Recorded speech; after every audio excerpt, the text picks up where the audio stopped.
Well, what we are is that the government changed the Nature Protection Act last year in order to allow for secondary legislation, for regulations to be introduced that would effectively allow Spanish fishermen to fish with EU compliant nets. Now, the issue is not whether Spanish fishermen will be able to fish because they've already made the decision, it's whether Spanish fishermen will have to apply for a license in order to do so here in Gibraltar. And I've been pressing the government to come clean on that and to give a straight answer to a straight question, will they have to apply for a license in Gibraltar? And he's refused to provide me with that answer. You have this Privy Council style of briefing with the Chief Minister. Has he indicated to you what he intends to do on this?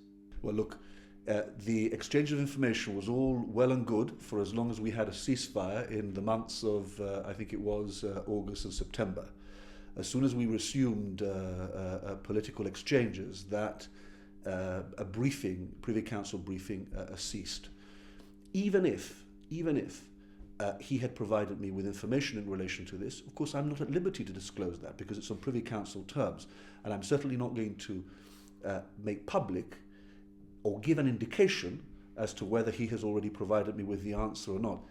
The situation is the public is entitled to know. If you were Chief Minister today, would you require Spanish fishermen to apply for a license here? Well, I would sit down with a Spanish fisherman, I would discuss it.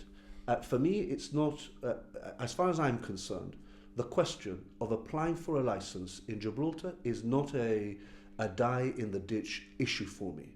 I mean, what I think that Gibraltar needs to do is to just put it all behind us and to move on.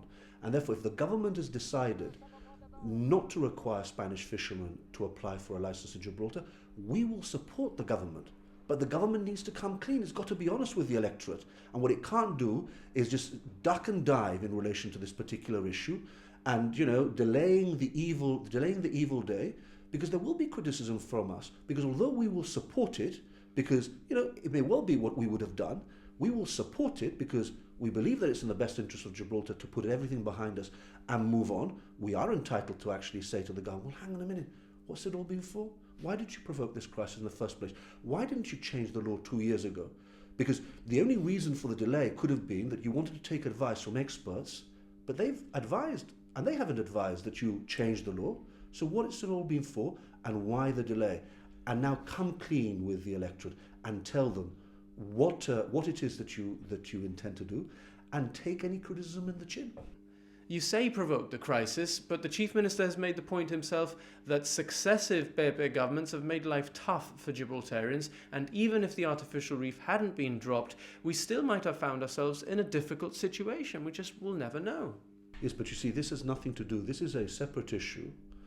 Yes, but you have said provoked the issue. No. You have said that the government has provoked the issue. Yes, I have.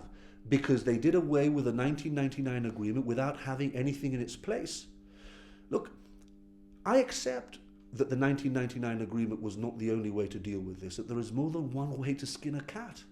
But what you don't do is you do away with the 1999 agreement without having anything in its place. You plan things properly.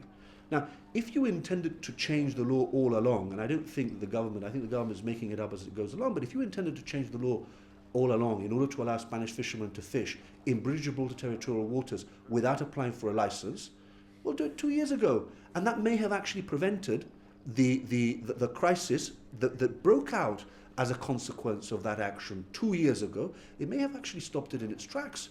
Whether the government then provoked a different crisis by laying the blocks in August of this year, that's a different issue. But we're talking about allowing Spanish fishermen to fish in British Gibraltar territorial waters. All that tearing up the 1999 agreement did was actually force Spanish fishermen into the arms of the Pepe government, making common cause with the Pepe government, and all the incursions that we've seen of Spanish fishermen into our waters escorted by the Guardia Civil. It's done nothing for Gibraltar at all. And actually we see that because what the government is now going to be doing is it's going to be changing the law in order to allow them to fish without even applying for a license.